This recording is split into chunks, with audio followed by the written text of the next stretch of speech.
The Tulip Mania of the 17th century is the first recorded asset bubble, and at the beginning, it all seemed logical. The Dutch didn't even know what tulips were until the fall of 1562, when tulips were brought to them from Istanbul.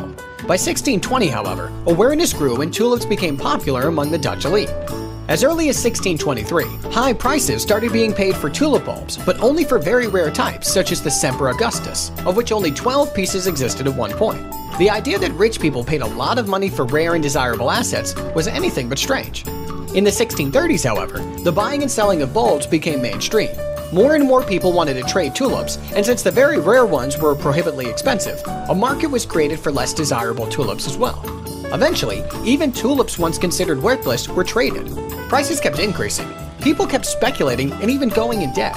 For example, weavers were the first craftsmen who started speculating, mainly because their expensive looms could be used as collateral. The height of the Tulip Mania was reached from December 1636 until late January to very early February 1637.